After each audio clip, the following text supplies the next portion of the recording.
Hello and welcome to my channel in the kitchen with Bindu. അപ്പോൾ എല്ലാവർക്കും സുഖമാണെന്ന് വിചാരിക്കുന്നു.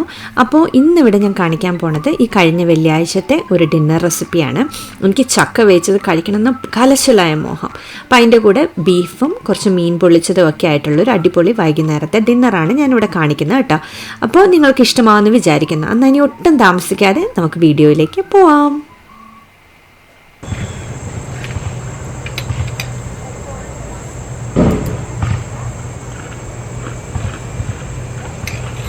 ഇപ്പോൾ ഇവിടെ ഇത് ഒരു 5 മണിയായിട്ടുണ്ട് വൈകുന്നേരം.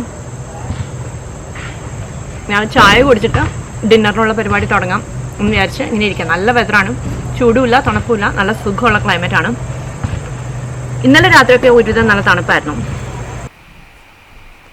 അപ്പോൾ ഞാൻ ചായയൊക്കെ കുടിച്ചിട്ട് അകത്തേക്ക് കയറി വന്നപ്പോഴത്തേക്കും ജോഷുവയ്ക്ക് ഒരു സ്മൂതി ഉണ്ടാക്കി കൊടുക്കണം എന്ന് പറഞ്ഞു. അപ്പോൾ കുറച്ച് പഴുത്ത മാങ്ങ ഉണ്ടായിരുന്നു, അതും ബനാനയും ചേർത്തിട്ട് ഒരു സ്മൂതി ഞാൻ പെട്ടെന്നൊന്ന് റെഡിയാക്കി അവന് കൊടുക്കുവാണ്. അപ്പോൾ അവൻ ആക്ച്വലി ഗെയിം കഴിഞ്ഞ് വന്നതാണ്. ഏകദേശം 5 മണിയായിട്ടുണ്ട്. അവനെ പോയി പിക്ക് ചെയ്തുകൊണ്ട് വന്നതാണ്. അപ്പം അവന് ഭയങ്കര ക്ഷീണമാണെന്നൊക്കെ പറഞ്ഞിട്ട് ആ സ്മൂതി അവന് ഞാൻ ഉണ്ടാക്കി കൊടുക്കുന്നതാണ്. അതിനകത്ത് ഞാൻ മാംഗോയും ബനാനയും മാത്രം ചേർത്തിട്ടുള്ളൂ, പഞ്ചസാരയും ഒന്നും ചേർത്തിട്ടില്ല. കാരണം മാങ്ങയ്ക്ക് ഒരുവിധം നല്ല മധുരം ഉണ്ടായിരുന്നു. അതിൻ്റെ കൂടെ ബനാനയും കൂടെ ആയപ്പോൾ പിന്നെ പറയണ്ടല്ലോ. അപ്പോൾ അതും കൂടി ഉണ്ടാക്കി കൊടുത്തതിന് ശേഷം ഞാൻ ബീഫെല്ലാം കട്ട് ചെയ്ത് റെഡിയാക്കി ക്ലീൻ ചെയ്ത് കുക്കറിനകത്ത് എടുത്ത് വെച്ചിട്ടുണ്ട്. അതിനകത്ത് ഞാൻ മഞ്ഞൾപ്പൊടിയും ഉപ്പും പച്ചമുളകും ഇഞ്ചിയും വെളുത്തുള്ളിയും കൂടി ചതച്ചതും കറിവേപ്പിലയും ചേർത്തിട്ട് ഞാനതൊന്ന് കുക്കറിൽ വേവിക്കാനായിട്ട് വെക്കുവാണ്. അപ്പോൾ അത് വേവിച്ച് വെക്കണ നേരം കൊണ്ട് എനിക്ക് പിന്നെ ചക്ക അരിയണമല്ലോ. അപ്പോൾ ഇവിടെ ഇങ്ങനെയാണ് ഇത് ചക്ക വരുന്നത് കേട്ടോ. ഇത് ഫ്രോസൺ ആണ്, വേറെ രീതിയിലൊന്നും ഇവിടെ ചക്ക കിട്ടൂല. ക്യാനിലോ ഫ്രീസറിൽ നിന്ന്, ഇത് നമ്മുടെ ഇന്ത്യൻ കടകളിൽ നിന്നാണ് കിട്ടണത്. അതിങ്ങനെ പൊളിച്ചായിട്ടും കിട്ടും, ചിലപ്പോൾ അരിഞ്ഞാണ് വരുന്നത്. ഇതിപ്പോൾ ഇങ്ങനെ ഹോളായിട്ടാണ് വരുന്നത്. ഇത് ഞാൻ നന്നായിട്ടൊന്ന് കഴുകിയിട്ട് നന്നായിട്ട് അരിഞ്ഞ് നമ്മുടെ വേവിക്കുന്ന രീതിയിലുള്ള അരിഞ്ഞ് റെഡിയാക്കി എടുത്തിട്ടുണ്ട്. അപ്പോൾ അതിനകത്ത് ഞാൻ മഞ്ഞൾപ്പൊടിയും ഉപ്പും ചേർത്തിട്ട് അതൊന്ന് വേവിക്കാൻ വെക്കണം. ഇതിനകത്ത് ഞാൻ ഒരു 1/4 കപ്പ് വെള്ളം ഒഴിച്ചിട്ടുണ്ട് കേട്ടോ. ചില സമയത്ത് മേടിക്കണതിന് കുറച്ചധികം വേവ് ഉണ്ടാവും, 90% അധികം വേവ് ഉണ്ടാവില്ല. അപ്പോൾ ഞാൻ ആദ്യം കുറച്ച് ഒഴിച്ച് നോക്കിയിട്ട് അതിൻ്റെ കണക്കനുസരിച്ച് കുഴഞ്ഞു പോകാത്ത രീതിയിലാണ് എടുക്കുന്നത്.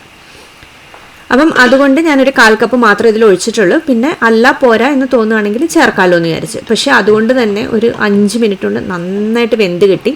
നല്ല അടിപൊളി ചക്കയായിരുന്നു. അപ്പം നിങ്ങൾക്ക് കാണാം ഇതിനകത്ത് വെള്ളമെല്ലാം പറ്റി നല്ല കറക്റ്റായിട്ട് വെന്ത് വന്നിട്ടുണ്ട്. ഇത് ഞാനൊരു 2 മിനിറ്റും കൂടി ഒന്ന് അടച്ചു വെച്ചതിന് ശേഷം ഇത് ഞാൻ വാങ്ങി വെച്ചിട്ട് നിങ്ങളെ കാണിക്കാം. ഇത് നല്ലതായിട്ട് പെട്ടെന്ന് തന്നെ വെന്ത് വന്നു, ഒട്ടും കൂടുതൽ വെള്ളം ഒഴിക്കേണ്ടി വന്നില്ല. പക്ഷേ ഓരോ ചക്കയും ഓരോ പോലെയാണ്, ഓരോ സീസണിലും ഓരോ പോലെയാണ്. അപ്പോൾ അതിനുള്ള രീതിയിൽ ചെയ്യണം. അപ്പോൾ ഇത് കണ്ടോ, നന്നായിട്ട് വെന്തിട്ടുണ്ട്, ഒട്ടും അടിയിലൊന്നും പിടിച്ചിട്ടില്ല, നല്ല കറക്റ്റ് വേവും പാകവുമാണ്. ഇപ്പം നല്ലതായിട്ട് കുഴഞ്ഞു വരും. പക്ഷെ അതിനകത്ത് നമ്മളിനി അരപ്പൂടെ ചേർത്തതിന് ശേഷം ചെയ്യാമെന്ന് ഓർത്തിട്ട് ഞാൻ പിന്നെ അത് നന്നായിട്ടൊന്ന് അടച്ച് വാങ്ങി വെക്കുവാണ് കേട്ടോ. അപ്പോൾ ചക്കയൊക്കെ വെന്ത് വരണ നേരം കൊണ്ട് ഞാൻ മീനൊക്കെ വെട്ടി വൃത്തിയാക്കി റെഡിയാക്കി കൊണ്ടുവന്നിട്ടുണ്ട്. ഇതിൻ്റെ പേര് ഗോൾഡൻ പൊമ്പാനോ എന്നാണ്. നമ്മുടെ നാട്ടിലെ വെള്ള ആഗോലി പോലുള്ള ഒരു മീനാണ്. പക്ഷേ ഇതിന് കുറച്ചും കൂടി മാംസം ഉണ്ടെന്ന് എനിക്ക് തോന്നുന്നുണ്ട്, മീറ്റ് കൂടുതലുണ്ട് ഇതിൽ കുറച്ചും കൂടി. അതിന് ഞാൻ സാധാരണ ഒരു മാരിനേഡാണ്, മഞ്ഞൾപ്പൊടി, മുളക് പൊടി, ഉപ്പ്, കുറച്ച് നാരങ്ങാനീരും കൂടി ചേർത്തിട്ട് കറിവേപ്പിലയും ചേർത്തിട്ട് ഉണ്ടാക്കിയ പേസ്റ്റാണ്. അതാണ് ഞാനതിൽ ചേർത്ത് കൊടുക്കണം. അല്ലാതെ വേറെ ഒന്നും ഞാൻ ഇതിൽ ചേർത്തിട്ടില്ല. ചിലപ്പോൾ ഇഞ്ചിയും വെളുത്തുള്ളിയൊക്കെ അരയ്ക്കാൻ സമയം ഉണ്ടെങ്കിലൊക്കെ ചെയ്യാറുണ്ട്. പക്ഷേ ഇന്ന് അങ്ങനെയൊന്നും ചെയ്തിട്ടില്ല.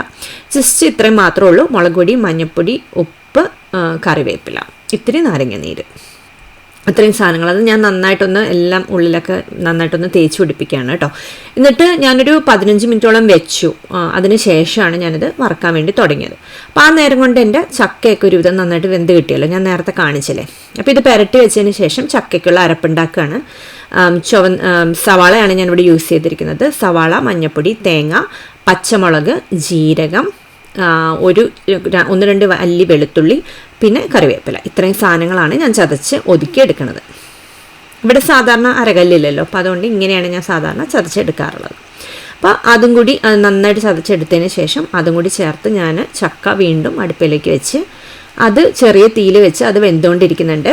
എൻ്റെ കുക്കറിൽ വെന്തിരുന്ന ബീഫ് ഞാനത് തുറന്നു നോക്കി, എല്ലാം നന്നായിട്ട് വെന്തിട്ടുണ്ട്. അപ്പോൾ സവാള, ഇഞ്ചി, വെളുത്തുള്ളി, പിന്നെ കറിവേപ്പിലയും കൂടി ഇട്ടിട്ട് നന്നായിട്ട് വഴറ്റി അതിലേക്ക് മഞ്ഞൾപ്പൊടിയും കൂടി ഇട്ടിട്ട് ഇപ്പോൾ ഞാൻ ബീഫിനുള്ള മസാല ഉണ്ടാക്കുകയാണ്. അപ്പോൾ ഇത് വളരെ ഈസി ആയിട്ടുള്ള റെസിപ്പിയാണ്, പക്ഷേ ഭയങ്കര ടേസ്റ്റിയാണ് കേട്ടോ ഇത്. നിങ്ങൾക്ക് ഇതിനകത്ത് ഞാൻ കുറച്ച് തേങ്ങാക്കൊത്തും കൂടി ഈ സവാളയുടെ ഒപ്പം വഴച്ചിട്ടുണ്ടായിരുന്നു. ഇതിനകത്ത് ഞാൻ മുളക് പൊടി, മല്ലിപ്പൊടി, മഞ്ഞൾപ്പൊടി നേരത്തെ ഇട്ടത് നിങ്ങൾ കണ്ടല്ലോ, ഇറച്ചി മസാല ഞാൻ ഗരം മസാല ഞാൻ വീട്ടിൽ പൊടിച്ച് വെച്ചിട്ടുള്ളതാണ്, അതാണ് ഞാൻ എല്ലാത്തിനും ഉപയോഗിക്കുന്നത്. പിന്നെ ഉപ്പ് ചേർക്കണുണ്ട്. പിന്നെ ഞാൻ ഒരു ഇൻഗ്രീഡിയൻറ്റ് ഇതിൽ ചേർക്കണത് കായപ്പൊടിയാണ് കേട്ടോ. ഞാനത് ബീഫിന് എപ്പോഴും ഉപയോഗിക്കും. നിങ്ങളാരെങ്കിലും ഉപയോഗിക്കുന്നത് എനിക്കറിയില്ല, പക്ഷെ നല്ല ടേസ്റ്റിയാണ്, ഭയങ്കര ഡിഫറെൻ്റ് ആയിട്ടുള്ളൊരു ടേസ്റ്റ് അതിന് തരും. അതാണ് ഇപ്പം നിങ്ങൾ കണ്ടത്. പിന്നെ ചിലപ്പോൾ ഞാൻ കുരുമുളക് പൊടി ഇടാറുണ്ട്. ഇതിപ്പോൾ ഇന്ന് ഞാൻ കുരുമുളക് പൊടിയൊന്നും ഇട്ടില്ല, പക്ഷേ അത്രയും സാധനങ്ങളാണ് ഞാൻ ഇതിൽ ചേർത്തിരിക്കുന്നത്. ഇനിയിപ്പോൾ ഇത് നന്നായിട്ട് വഴന്ന് വരുന്ന സമയത്ത് ഇനി തക്കാളി ചേർക്കണമല്ലോ. അത് ഞാൻ 3 മീഡിയം സൈസ് തക്കാളിയാണ് ചേർത്തിട്ടുള്ളത്. അപ്പോൾ അതും കൂടി ചേർത്ത് നന്നായിട്ടൊന്ന് അടച്ച് വെച്ച് വേവിച്ച് നല്ല മസാല ഒന്ന് വഴണ്ട് ആ പച്ചമണമൊക്കെ മാറി ഒട്ടും കരിയാണ്ട് റെഡിയായിട്ട് വരുമ്പോൾ അതിന് ശേഷമാണ് ഞാൻ ബീഫ് അതിലേക്ക് ചേർത്ത് കൊടുക്കാൻ വേണ്ടി പോണത്. അപ്പോൾ ഞാനിത് ചെറിയ തീയിലാണ് ഇട്ടിരിക്കുന്നത്. ചെറിയ തീയിൽ വെക്കണം. കണ്ടോ, ഇപ്പോൾ ആ തക്കാളിനുള്ള വെള്ളമൊക്കെ ഇറങ്ങി മസാല നന്നായിട്ട് മൂത്ത് നല്ല ടേസ്റ്റി ആയിട്ട് വന്നിട്ടുണ്ട്. ഈ സമയത്ത് നമുക്ക് ഉപ്പ് ഒന്നും കൂടി ഒന്ന് ടേസ്റ്റ് ചെയ്ത് നോക്കാം. പിന്നെ നമ്മൾ വേവിച്ച് വെച്ചിരിക്കുന്ന ബീഫിലും നമ്മൾ ഉപ്പ് ചേർത്തിട്ടാണല്ലോ വേവിച്ചിരിക്കുന്നത്. അപ്പോൾ അതുകൊണ്ട് അത് നോക്കിയിട്ട് വേണം ചേർക്കാൻ വേണ്ടിയിട്ട്. അപ്പോൾ ഇത് ഞാൻ മനഃപൂർവ്വം ഇങ്ങനെ എല്ല് സെപ്പറേറ്റ് ആയിട്ട് വാങ്ങിച്ചാണ് കേട്ടോ. ഇപ്പോൾ ഇവിടെ കിട്ടുന്ന ബീഫ് ഒട്ടും എല്ലില്ലാണ്ടാണ് കിട്ടുന്നത്. അപ്പോൾ അല്ലെങ്കിൽ ഇപ്പോൾ നമ്മൾ ബുച്ചർ ഷോപ്പിലൊക്കെ പോകണം. അപ്പോൾ അതിനെനിക്ക് നേരമില്ലാതിരുന്നത് കൊണ്ട് ഞാൻ എല്ല് സെപ്പറേറ്റായിട്ട് വാങ്ങാൻ കിട്ടും. അങ്ങനെയാണ് ഞാൻ ഇതിൽ ചേർത്തത് കേട്ടോ. ഇപ്പോൾ ഒരുവിധം നല്ല നെയ്യൊക്കെ ഉള്ള നല്ല ബീഫായിരുന്നു. 2 വിസിലേ ഞാൻ വെച്ചോളൂ. ഇവിടുത്തെ ബീഫ് വളരെ സോഫ്റ്റാണ്, പെട്ടെന്ന് തന്നെ വേകും. അത് ഞാനിപ്പോൾ അതിനകത്തേക്ക് ചേർത്ത് ഇപ്പോൾ നിങ്ങൾക്ക് കാണാം, ഞാൻ മറ്റേ അടുപ്പിലേക്ക് അത് തീ കുറച്ച് വെച്ചിട്ട് അങ്ങോട്ട് മാറ്റിയിട്ടുണ്ട്. എൻ്റെ നടുവിലത്തെ അടുപ്പ് നല്ല വലിയ അടുപ്പാണ്, അപ്പോൾ അതിന് തീ കൂടുതലാണ് എപ്പോഴും. അപ്പോൾ അത് ഞാൻ മീൻ വറുക്കാൻ വേണ്ടി ഇപ്പോൾ എടുത്തിട്ട് ഞാനിപ്പോൾ സൈഡിലേക്ക് എൻ്റെ ബീഫിൻ്റെ അത് മാറ്റി. കാരണം ചക്ക അന്നേരം കൊണ്ട് ശരിയായി കഴിഞ്ഞിരുന്നു. അപ്പം ഞാൻ ചക്കയായിരുന്നു ആ അടുപ്പിലിരുന്നത്, അതെടുത്ത് ഞാൻ മാറ്റിയിട്ടാണ് ഞാൻ അങ്ങോട്ട് ബീഫ് മാറ്റി വെച്ചത്. അപ്പോൾ ഇങ്ങനെ നമ്മൾ 2-3 കാര്യങ്ങളൊക്കെ പെട്ടെന്ന് ചെയ്യേണ്ടി വരുമ്പോഴത്തേക്കും അങ്ങനെയാണ് ഞാൻ ചെയ്യാറുള്ളത്. അപ്പോൾ ഇപ്പോൾ ഇവിടെ കാണുകയാണെന്നുണ്ടെങ്കിൽ ഞാൻ മീനെല്ലാം വറുത്തപ്പോൾ നല്ല ഡീപ്പായിട്ട് ഫ്രൈ ചെയ്തിട്ടില്ല, ഒരു മീഡിയം മൂപ്പ് മാത്രമേ ഉള്ളൂ. ഇനി ഞാനിത് മീൻ പൊള്ളിച്ചതാണെന്ന് നേരത്തെ പറഞ്ഞല്ലോ, അപ്പോൾ പൊള്ളിക്കാൻ വേണ്ടിയുള്ള മസാലയാണ് കേട്ടോ ഇത്. അപ്പോൾ ഇത് സവാളയും തക്കാളിയും ഉപ്പും പിന്നെ മുളക് പൊടി, കറിവേപ്പില, ഇഞ്ചി, വെളുത്തുള്ളി, ഇത്രയും സാധനങ്ങൾ ചേർത്തിട്ട് ഞാൻ ആ മസാല നന്നായിട്ടൊന്ന് മൂപ്പിച്ച് റെഡിയാക്കി എടുക്കുവാണ്. അപ്പം ഇനിയിപ്പോൾ ഇവിടെ കാണിക്കാത്തൊരു കാര്യം എന്ന് പറഞ്ഞിട്ടുണ്ടെങ്കിൽ ഞാൻ കുറച്ച് വാഴയില വാങ്ങിയതിരിപ്പുണ്ടായിരുന്നു. അപ്പം ആ വാഴയില ഒന്ന് ഞാൻ വാട്ടിയെടുത്തു. ഇപ്പം അപ്പച്ചമ്പ അടുപ്പിൽ വെക്കുന്നത് നിങ്ങൾ കണ്ടല്ലോ. എന്നിട്ട് ആ വാട്ടിയെടുത്ത വാഴയില അത്ര നല്ലതല്ലായിരുന്നു കേട്ടോ. കാരണം ഇവിടെ കിട്ടുന്ന ഒന്നാമത് ഒരു സൈഡ് മാത്രമേ കിട്ടത്തുള്ളൂ.